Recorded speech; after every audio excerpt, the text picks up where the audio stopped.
സ്നേഹിക്കുന്നവരെ ശാസിക്കുകയും ശിക്ഷിക്കുകയും ചെയ്യുന്നു. അതുകൊണ്ട് തീക്ഷ്ണതയുള്ളവനാകുക, അനുതപിക്കുക.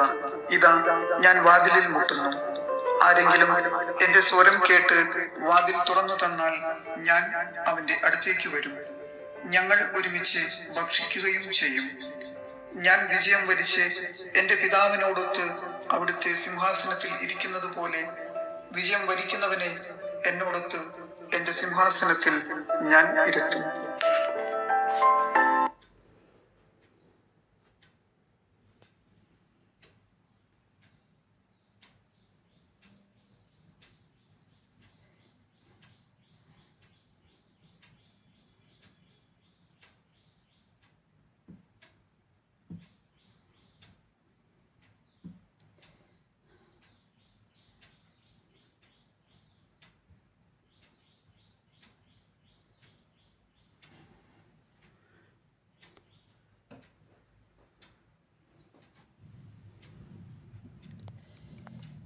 നല്ല ചിന്ത. ഒരു വെയ്റ്റ് ലിഫ്റ്റിംഗ് മത്സരവേദി 3 പേർ മത്സരിക്കാനായി എത്തിയിരിക്കുന്നു. ഒരാൾ ഒരു തടിമാടൻ, രണ്ടാമൻ നല്ല ആരോഗ്യവനായ ഒരു ദീർഘകായൻ, മൂന്നാമനാകട്ടെ ഒരു കുശഗാത്രനും. മത്സരം ആരംഭിക്കുന്നതിന് മുൻപായി തടിമാടൻ കുശഗാത്രനെ നോക്കി പരിഹസിച്ചു. നിന്നെ പുല്ലുപോലെ തോൽപ്പിക്കാൻ എനിക്ക് നിഷ്പ്രയാസം സാധിക്കും. അതിലും ഭേദം നീ മത്സരിക്കാതിരിക്കുന്നതാണ്. അപ്പോൾ ദീർഘകായൻ തടിമാടനോട് പറഞ്ഞു, നിങ്ങളെന്തായാലും ആ പാവത്താനെ തോൽപ്പിക്കും എന്ന് അത്രയ്ക്ക് ഉറപ്പാണെങ്കിൽ ഞാനൊരു കാര്യം പറയാം. ഞാൻ നിങ്ങളെ എന്തായാലും തോൽപ്പിക്കും.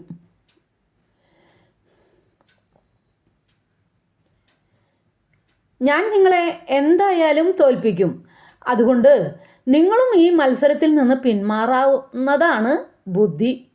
ഇതെല്ലാം കേട്ട് കുശഗാത്രൻ ഒന്നും മിണ്ടാതെ പുഞ്ചിരിച്ചുകൊണ്ട് ശാന്തനായി നിന്നേയുള്ളൂ. ആരും പിന്മാറിയില്ല. മത്സരം ആരംഭിച്ചു. ഓരോരുത്തരായി ഭാരമുയർത്തുവാൻ തുടങ്ങി.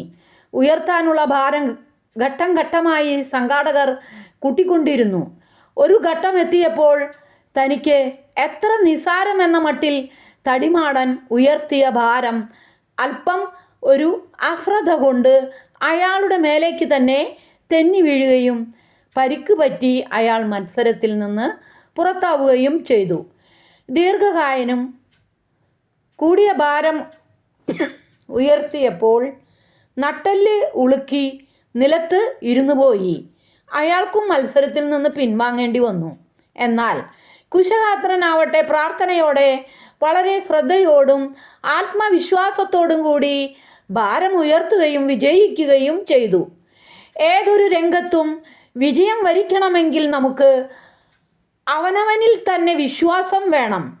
മനസ്സിൻ്റെ പക്വതയിൽ നിന്നും ബുദ്ധിയുടെ സമനിലയിൽ നിന്നുമാണ് ആത്മവിശ്വാസം ഉണരുന്നത്.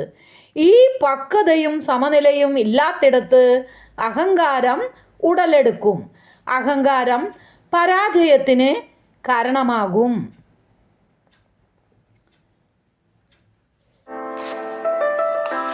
ഞാൻ സ്നേഹിക്കുന്നവരെ ശാസിക്കുകയും ശിക്ഷിക്കുകയും ചെയ്യുന്നു. അതുകൊണ്ട് തീക്ഷ്ണതയുള്ളവനാകുക, അനുതപിക്കുക. ഇതാ, ഞാൻ വാതിലിൽ മുട്ടുന്നു. ആരെങ്കിലും എന്റെ സ്വരം കേട്ട് വാതിൽ തുറന്നു തന്നാൽ ഞാൻ അവന്റെ അടുത്തേക്ക് വരും. ഞങ്ങൾ ഒരുമിച്ച് ഭക്ഷിക്കുകയും ചെയ്യും. ഞാൻ വിജയം വരിച്ച് എന്റെ പിതാവിനോടൊത്ത് അവിടുത്തെ സിംഹാസനത്തിൽ ഇരിക്കുന്നത് പോലെ വിജയം വരിക്കുന്നവനെ എന്നോടൊത്ത് എന്റെ സിംഹാസനത്തിൽ ഞാൻ ഇരുത്തും.